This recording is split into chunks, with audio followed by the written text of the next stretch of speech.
Boys and girls, moms and dads, welcome back to Pin to Pin, the Volleyball Podcast. My name is Ryan Tolman. I'm your host. Next to me to my right is Danger Will Robinson. And we've got our producer behind the screen over there, Noah Cotterman. We are back with episode 10, double-digit episode. We did it. We did it. I'm pretty excited about this one. We've got a lot of good content for you today and some interesting little tidbits. This one's just for the coaches today. Players and parents can listen. Sure, absolutely. But the content probably is going to be a little bit more geared toward those coaches out there that are going to be following us, and hopefully you all are. So what do you say? Let's get this show rolling. That was an abbreviated. Yeah, what's going on there? Got cut off there. Yeah, the clap got cut off there. You want to do it again? No, it's fine because the second high five just is going to be forced. Noah has such a big role. Listen, Noah's got a huge role, and we're going to start off with Noah's trivia. You ready to go? There it is. Pow. Noah, last time the question was, what school has the most women's volleyball national championships? And we kind of guessed a bunch. There's the Blue Bloods. Penn State, Stanford, Nebraska. We thought maybe USC, Texas. They were up there, yeah. Threw a bunch in there. Noah, Hawaii was up there. Long Beach State was up there. Noah, tell the people the answer. Stanford has 9. That's a lot. That is a lot. It's a lot of winning. Mm-hmm. Good for them. Yeah. A lot of different coaches, too. Yeah, good for them. It's an interesting place, I think, to coach sports in general. I mean, those are high-achieving academic kids getting into the school. Sometimes it's hard, and it's incredible. Sometimes it's hard? Always hard. Always of the time. Well, I mean, it's hard. Athletes, you have a little different route in probably at times. But like even Stanford football, those times when they were really competitive, the last handful of years. And, I mean, that's incredible to get high-achieving academic kids through the door and then be able to compete at a high level. But for women's volleyball, that makes sense, though, right?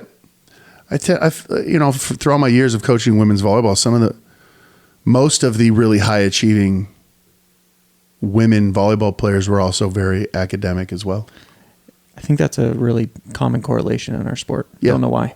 Not necessarily with the boys, but with the girls, it really is.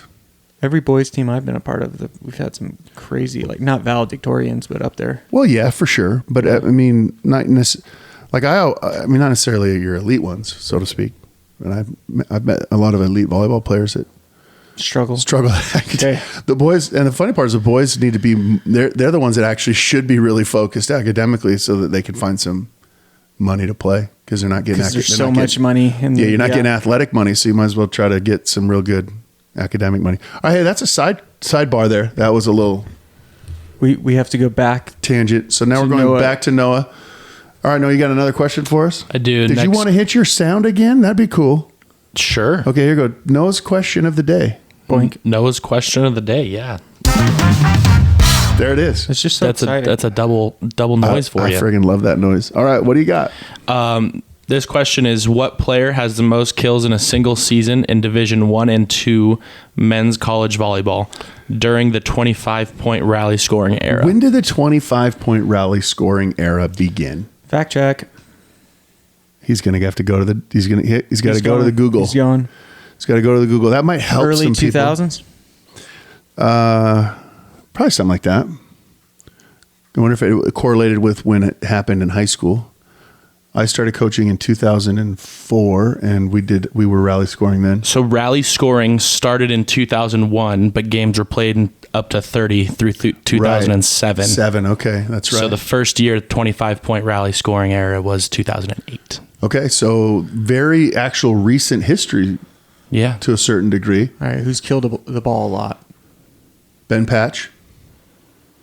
Taylor Sanders. I don't know if Taylor Sanders seems like a really good one. They have to have killed the ball a lot and then played for, stepped onto campus and played a lot of volleyball from the get-go. Well, it's just single season. It's not the... Yep, just a single season. Okay, yep, just one season, not career. They just need a ball with their bros for one season. Yeah, they have to dominate a season. Who's been the most dominant player over the last 14 years? Zach LaCavera and Carson Clark from UCI scored a lot of points. Kevin Tilley scored a lot of points. How recent? Oh, see, you're going to start giving it away. All right, people, comment if you know. I was going to say, the only hint that I feel like I can give, mean, people have to kind of know me, but I don't know this person's name. He doesn't know this person's name? I don't know that person. I probably won't either then. I mean, if he doesn't. Sure. Those two names you said, I'm like, I think I've heard those names. Both lefties. I'm Carson not a Clark's nerd. in national Well, team. if I had to guess a position, right side would. That's not a bad one in the men's game. Yeah. But probably an outside, a high volume outside hitter. It could also be someone recently. Yeah, there's been some really good volleyball I'm going to go players. Taylor Sander. All right. I'm locking it in. Do we have a lock in? Lock in? Let's go with A. Nah, That's not lock in. Perfect lock in. It's so long. Ow! Locked in, baby. All right. You don't have a guess? I have. Ben Patch was my guess. Devin Young. There you go. Shout out to our guy, Devin Young, assistant coach for BYU men's volleyball. He just was down in Arizona running a camp. Real guy. He's cool. So this player was an opposite. Yeah. Dang it. That's not It's the opposite. It's a right side. Okay. Pick the school. I'm going to say UCI. You're going to UCI? I think BYU's been dominant. Ohio State had some Miles good Johnson. teams. Hawaii obviously has been I'm not gonna give you the answer. Dang it. I know. That's gonna ruin it for everybody Hawaii's else. had some great players. I'm sure UCLA's had some incredible volleyball But see, players. he knows Rado. He says he doesn't know this person. Oh, yeah. Well, yeah, this Rado has was to just be- last year. This has to 2 be years like ago, whatever. an 08 to 12 Early. kind of guy. When he was like 5. Dang it. Yeah, 5. When were you born? 97. 97. I was You were born freshman in around there. college. All right, cool. So there you go. So if you have the answer, go ahead and message us. Remember, no cheating. Comment. Yeah, I mean, obviously you can cheat and get the right answer. It's not going to get you anything. Doesn't make you feel good. I tell my kids in school all the time that, my Spanish students. I'm a Spanish teacher, if you all didn't know. Did I talk about that episode 1 probably? I think you did because you Yeah. talked about serving a mission, I believe.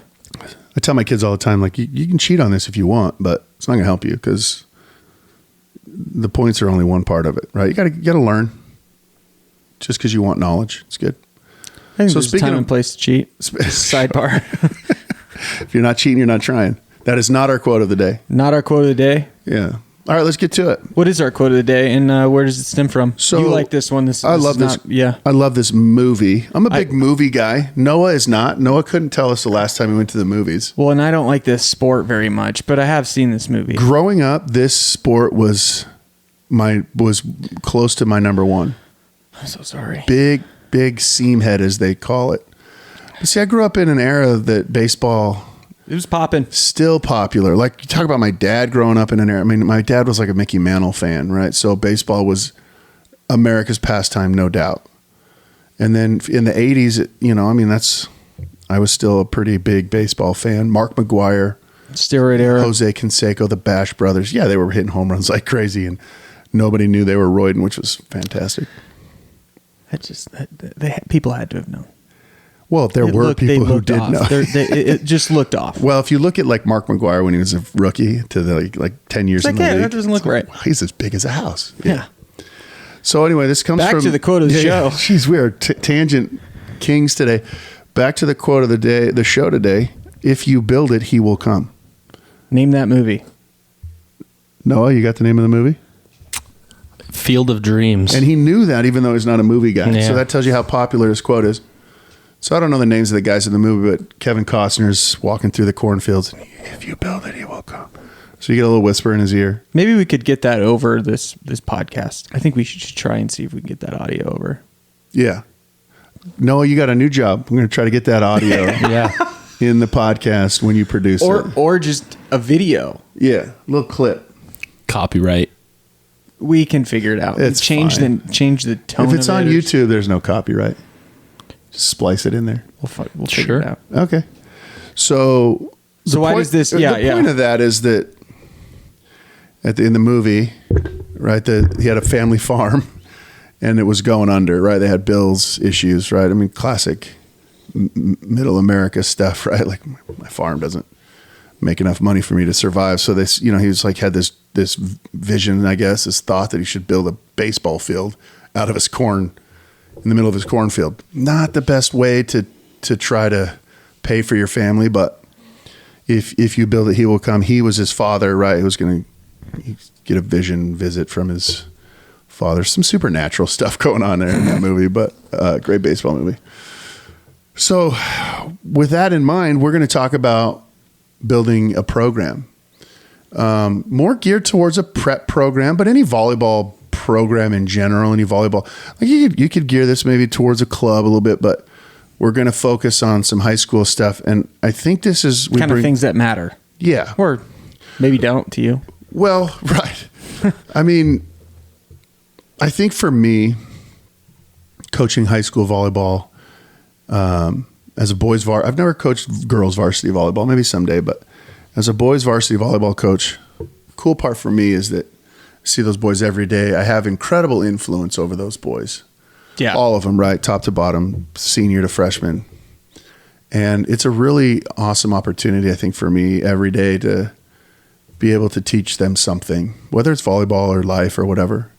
So that part for me is really cool. And I think that's where we're going here is how do you develop a program that is tailored to you, right, as a human being, tailored to your demographics, and then tailored to success, because that's going to look different for everybody. And we've got 3 pretty unique perspectives here, right? I mean, I've been doing it now for nearly 20 years. 15. And I've been at 2 different, very established programs already. So for me, it was more tweaking some things here and there when I was at both my schools. And then you have a different perspective, obviously, with Dobson High School as being more developmental than state championship competitive, right? And then Noah's brand new at it. So maybe Noah is going to learn a lot today. Yeah, maybe. Definitely. Yeah. Yeah, no, I'm good. Yeah, absolutely. For sure. Yep. Mm-hmm. Okay. So you guys did that before the show too. It's just making noises and. All right. So where are we starting?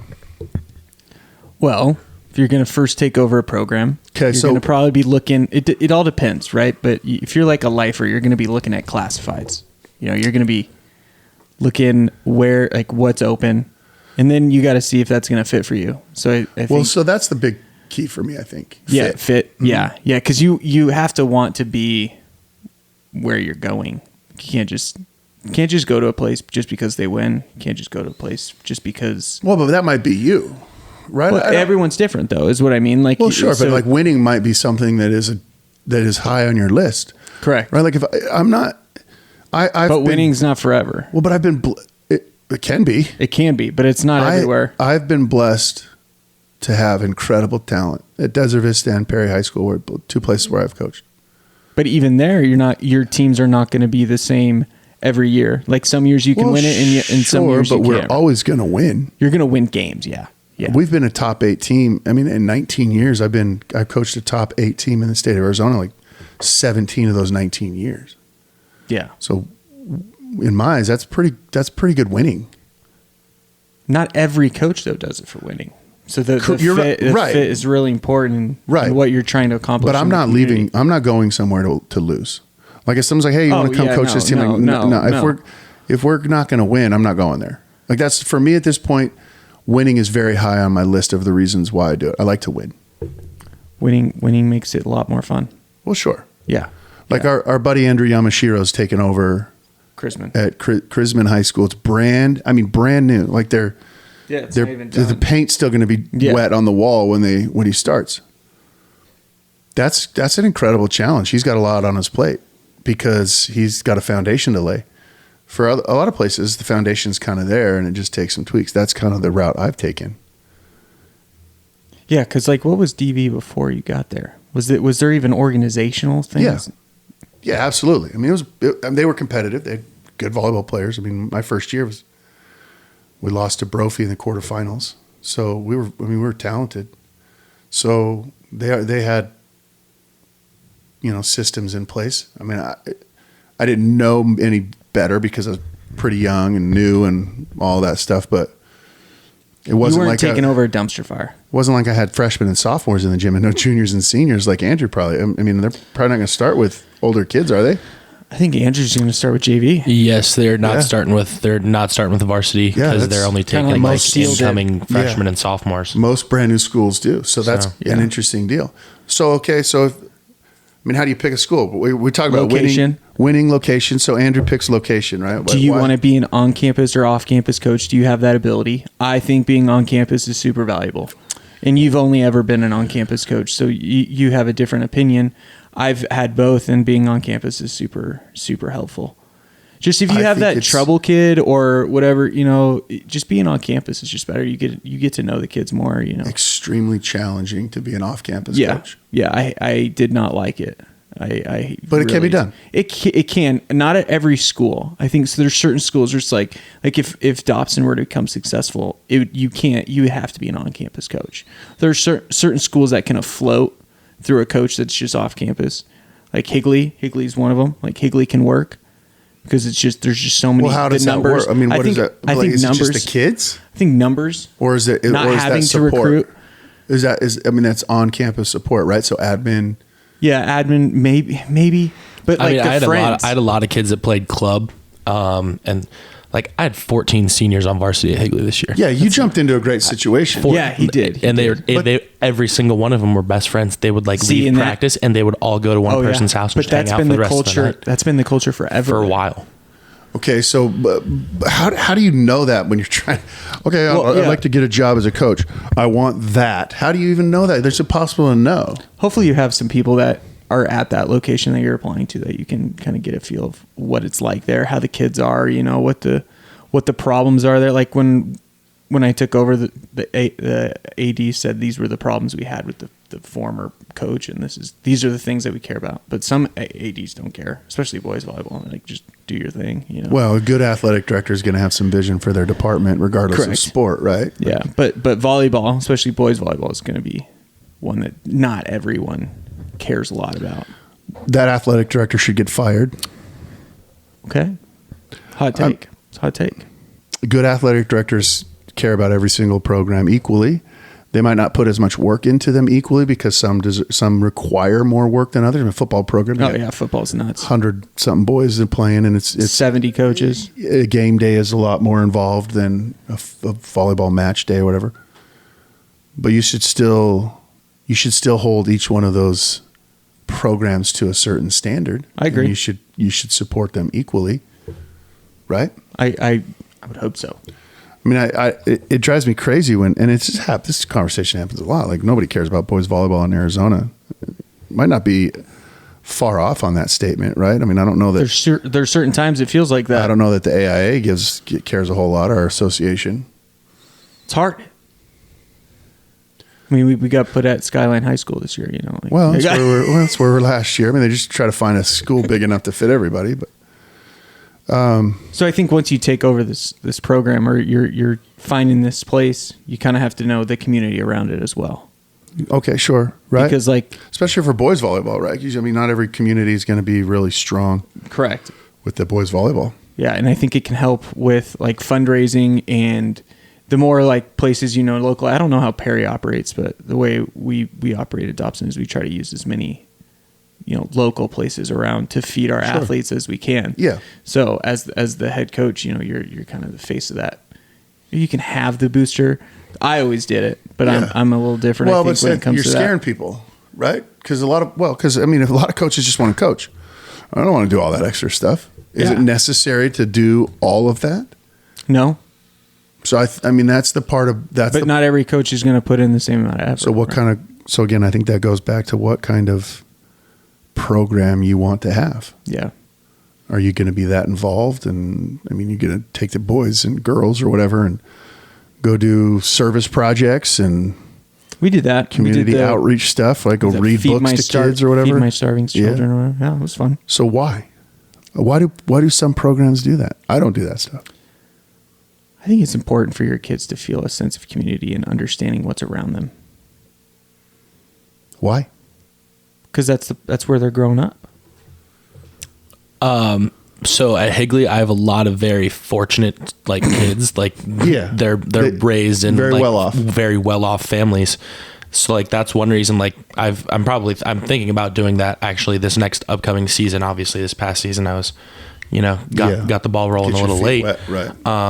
I don't know. I think it's important for kids to realize, like, hey, not everybody like is as fortunate. Like, not everybody can be in your position, and there's a bunch of other people that would like do a lot to be in your position. So don't take it for granted. Yeah, I think it speaks to just, again, what kind of an environment you want to create, right? What kind of culture do you want to have? Is it just about winning, or is it about all that other stuff? I hope you can balance it. That's what you hope.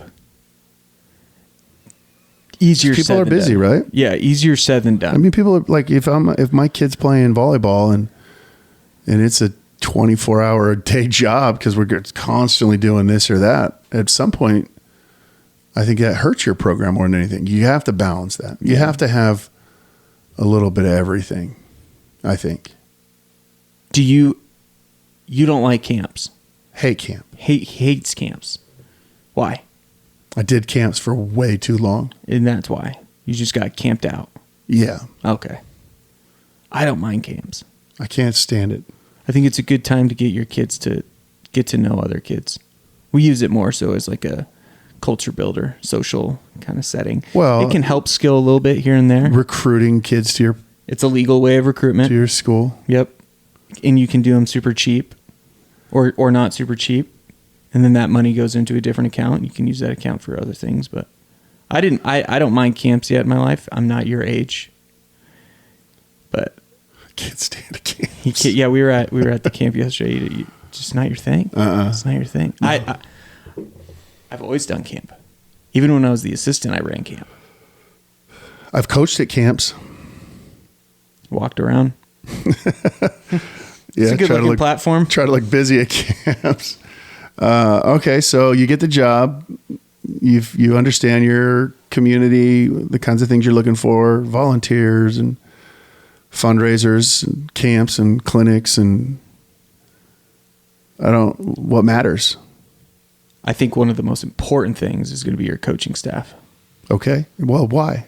But I mean, like is the coaching staff only matters if you want to win, right? No. Because you can get anybody to help them show up. Yeah, but whoever you pick is going to determine, how you do things. And your staff is going to be, what I like to call like kind of your culture setters. Because they're the adults, right? So they're the ones that are going to be instilling these values and ideas into your kids.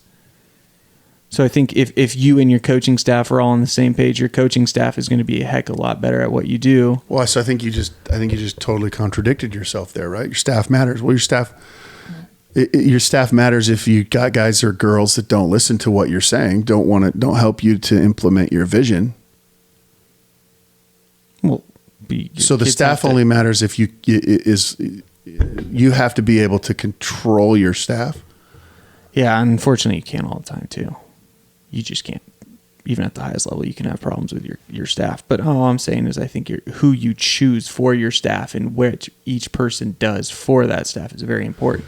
Like you don't want like maybe your most experienced person doing freshman when that probably should be like maybe for fun or something. I disagree. There's some people that think you should have your best coach at the freshman level, but a great coach at the freshman level.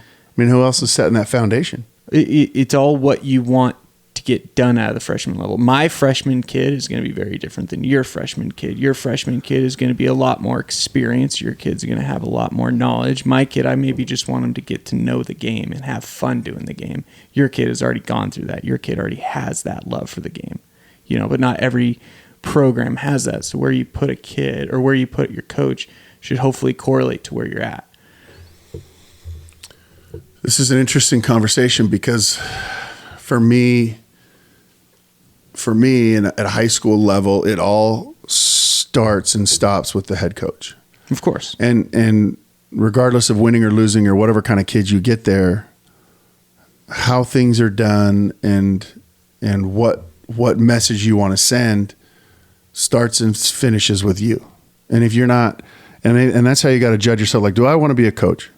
Okay, well, sure, but you know volleyball, great, whatever. Can you manage human beings? Can you manage adults as your coaches, players as your kids? What kinds of relationships can you build there in order for your vision to then become a reality. Yeah. And I think a lot of people forget that that's the biggest component to this, the absolute biggest component. And I say that because in 2007, we won a state championship, my 4th year coaching volleyball ever. And I had no idea what was going on, what really truly went into creating great volleyball players. I had really talented volleyball players that year, and I could manage them a little bit. And I knew enough to make sure we were in the right spots, but I didn't know jack compared to what I know now. But what I was able to do is develop a culture within the program, motivate. I had great people coaching those lower levels, and we worked in unison. So managing people, I mean, I could coach. I've said it for years. I think I could coach anything. I could coach soccer. I could coach baseball. I could coach chess. I don't know, esports, whatever it is. I could coach it all. I don't necessarily need to know the skill, because managing people is really important. Yeah. And I feel like there's too many people who don't understand that that's essentially the point of all of this, right? Is the relationships you build with people, and then those people are the ones that are implementing your vision. Players, coaches, all of that, right? What kind of program do you want this to be? And then you have to make sure everybody is lock and step at all times. If you're not on board, then you got to go. Yeah. Or not committed. Yeah. To kind of piggyback off of the relationships things, the longer I was at Dobson, the better I got using, adults on campus, whether it was like a wood shop guy or a welding guy. They can help with stuff in your program. So if you have a campus that has a bunch of resources, use them if you can. Welding guy? Yeah. Explain. There was an issue I had with a guy that welds. Yep. I know what a welding guy is, but how are you going to use them in your program? That's what I wanted to know. Oh. Yeah. I have a guy that welds. We had, like a net storage system, and then this guy helped put something on it. Mr. Kapuja. Nice. Yeah. So like your teachers can help. Well, sure. Absolutely. They can. It's great. Use your resources. Yeah. And the staff, a really important staff is custodians. Like, cause for us, a lot of our staff or a lot of our practices were late at nights, and they were always like, they were there, they worked till like 11 o'clock at night. Who's the most important person on campus for a head volleyball or head coach in general? Athletic secretary, hands down. Is that how it is at places you've been to? Yeah, the athletic secretary makes stuff go. Yeah, and then I think a close second is your equipment manager, and then your custodial staff. You got to make sure the right people like you. Yeah, you don't want to security. I didn't really work with security much. The announcers were always like faculty, so I always got to get to know the. Katie helps me with my wife. Katie helps me with that stuff. She makes cookies at least once a year for the workers. Yeah, security, the announcers. Shout out to John Prothrow, voice of the Perry Pumas. I feel like I know that voice. I'm sure you've heard it. Yeah, he's great. But so those guys are important. Well, and then how you build that community is going to be really important. Whether you win or lose. I mean, it's because if everyone feels like they have a role within what they do, they're going to enjoy it that much more, Right. I think that you want to make your sport a place that people want to come and support. Yeah. Right. And that goes back to, are we communicating with our kids what matters? Are they respectful to all of these people?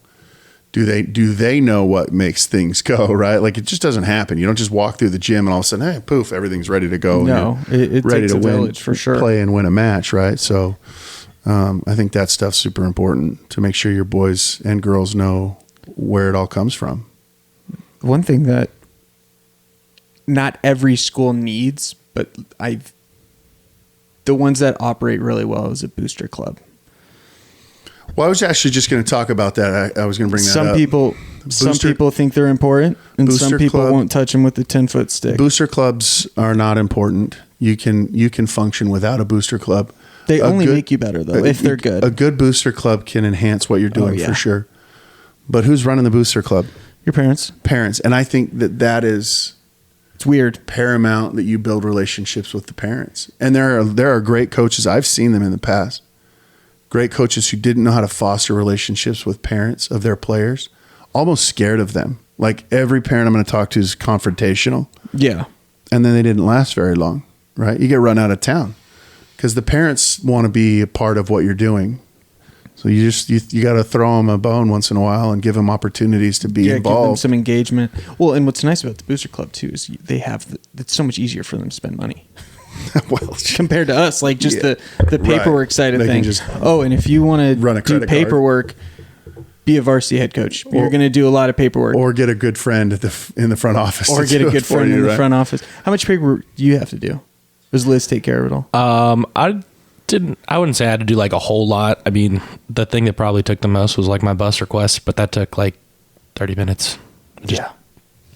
Other than that, that's really a good athletic department. That's a good athletic department. They had everything kind of set, running, and ready to go. I don't do a ton of paperwork. Oh God, I did so much paperwork every year. It was nuts. It's crazy. Yeah, it's ridiculous. Your athletic department needs to streamline some stuff for you. I would agree. Okay. Old athletic department, right? Athletic department. So parents, I think, are the last component, the last piece to this puzzle, that we've hopefully tried to kind of build for you here is like, make sure you know how to communicate with parents. Have a way of communicating too. Make sure they understand. Yeah, well, obviously your system of communication is huge, but just make sure they understand that you have a vision. I think the biggest mistake when it comes to coaches developing a program and a vision, and this is what I want it to look like, is they don't communicate that with anybody. It's just in their own head. Right. Like, I know what I want it to look like, but you have to share it, right? You have to share it with the parents. You have to share it with the kids. You have to share it with everybody coaches around you. Your coaches, obviously, your assistants. But the parents are usually the ones that get left behind. Like, the parents don't need to know what I'm doing. Absolutely, they do. I think there's certain things they don't need to know. I mean, think about a varsity team in season, right? And how much time you're spending with those kids every day. 2 hours minimum at every least day. 2 hours every day. There's no way those teenagers are spending at least 2 hours every day with their mom and dad. No. I mean, those are great parents if they are, right? Because they're spending time communicating with them at home, but they're at school from 7 to 3 and then practice till 5 and then who knows what else after that. So communication with parents is huge, and a lot of coaches try to push that to the side because they always think parents have kind of an ulterior motive, right? Like, they want their kid to play. Well, sure they do. Yeah, they also want to help. They love their kid. They want the best for their kid, but you have to if you set those parameters early and they understand what your vision is and what you want to accomplish. For the most part, they get on board. I actually don't hate parental conversation. I know there's some coaches who shy away from it. Give me a phone call. Let's talk about it. Yeah. You might not like what you hear. Well, but you got to make sure they understand that, right? Right off the bat, right? First meeting of the year, right? Like, we may not agree, but we can have an honest conversation about what's happening. I think that's key. People are always important when you right. Yeah. And so relationships, right? We've mentioned that a couple of times. That's why I do it. That's why I coach. I know Noah's a volleyball lover, skills and the game and all that. But why do you coach, Noah? I don't know. I've kind of asked myself that question over the last couple of years. Obviously, I'm fairly new into coaching. Right. You love the game. Young and very immature and experienced Noah would have said because I like winning. Yeah. And I want to win a lot. Well, that's nothing wrong with that. It's been in your life for a long time, too. When something's in your life a long time, that's fair. You don't want it to now be out. There's nothing wrong with wanting to win, dude. No, absolutely not. But like it sounds bad if I'm like, hey, the only reason I'm coaching is because I want to win. And originally that's what it started as. You won't last very long. No, exactly. Absolutely not. A good buddy and I talk about that all the time, actually. Yeah. If that's your main goal, like, I just like winning, you're not going to last. No, but this past season at Higley kind of changed that for me. Like there's a bunch of really cool guys that I had on the team that, a couple of them are coming to play for us at Benue. A couple are Lorenzo. We've talked about him before on the podcast. He's going back to Italy and he's like, Coach, I want to come back and come back to Arizona and like just experience everything. Relationships. Yeah. It's pretty cool. And they matter. And they can take you across the world. Yeah, absolutely. Yeah, right. sometimes. Which is super cool. Yeah. Why do you coach? People, trying to make them better. So I think that's we went through all of these things and then we boil it down. We probably could have had a 2-minute podcast today. Your program centers around people, right? Yeah. And how you treat them, where to put them, that makes them the best. If you build it, he will come, right? The he is important. That's why you do it, because the people involved are what matters. And that's the only reason why I do it. Like I said, I could have coached anything. Yeah, your boom arm is way better than mine. People are probably like, wow, his boom arm's so cool. They're literally the same thing. Right to left. Right to left. Right to left. All right, so different kind of podcast. Yeah, it was different. It was a little bit more focused. Maybe not. I don't know. It was good. I'm trying to think if there's anything we could have talked about. Vision, relationships. Yep, people. Make sure you're all rowing the same boat. Culture. Yeah, and it's the last part of all of that. The last piece of all of that is X's and O's, skills, drills. Right? We didn't even talk about that. You know what's funny though? As a young coach, that's where your biggest anxiety is. Right. Like, do I know enough? Yeah. So then as you do this longer and longer, it's like, you know what? I'm going to just tell them. I have no idea what to do right now. And it's okay. I got shout out to my wife's cousin. So my cousin, right? You get married, you inherit a bunch of family members. But Ryan Chapman, he's a donator to the program. Shout out. Yeah, shout out to Ryan Chapman up there in Utah, where they just sanctioned boys volleyball, and he's ahead of the curve. He's been coaching now for, I think, a couple of years. But I get texts every now and then. He's asking about skills and this and that. Just trying to figure out the ins and outs of the volleyball part. He already had the kind of relationship stuff figured out, but yeah, brand new coaches, I think oftentimes we worry too much about that. Don't forget the people, the relationships, your vision. Well, yeah, because they're not going to listen to what you know until they know how much you care. Yeah. It was like one of the first things that I remember. Maybe that should have been our quote. You know what? They don't know how much you know until they know how much you care. Field of Dreams was a good little plug for our baseball lovers. It was great. I love movies and baseball. Nope. You're missing out. All right. Wish there were more volleyball movies. Really don't have many. Volleyball is. I've thought about Top it. Gun. And that scene gets just absolutely trashed because it's trash volleyball. So if you know volleyball and then you watch it on screen, it's like, oh my gosh. Even basketball movies on screen. Noah wants to say something. Oftentimes, yep, he does. He wants to get in. There was some volleyball movie that came out like a couple of years ago? Yeah, Live Like Line. The young lady that passed away and or whatever. I said young lady. Oh, I heard lady. I just heard lady. Yeah. I didn't know. The young girl who passed away, right? I didn't watch the movie. Yeah, it was a movie. Did you see it? It was a tearjerker. But how was the volleyball in it? It was fine. It was fine. No, it was fine. It was okay? I mean, it was not great. It was JV. It'd be hard. The volleyball part of a movie would be hard. Because our sport's so freaking hard. Hey, actor, learn this really hard sport in like a month. But that happens in a lot of movies, right? You see a guy throw a football and you're like, wow, that's not an athlete, right? It's not good. Good thing he's a good actor, right?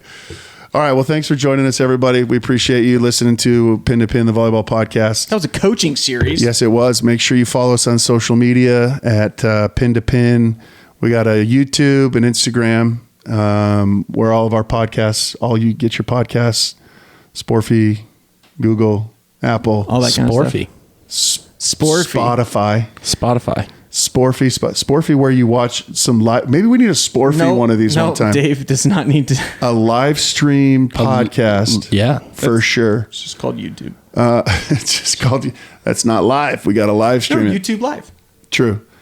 But make sure you hit Sporfy idea. Yeah, let's do it. Make sure you hit follow and like, comment. Maybe if you like these coaching things, like tell us what you focus on, the different things that are important to you, and we'll give you a shout out next episode. Thanks for joining us, and we'll see you next time. Peace.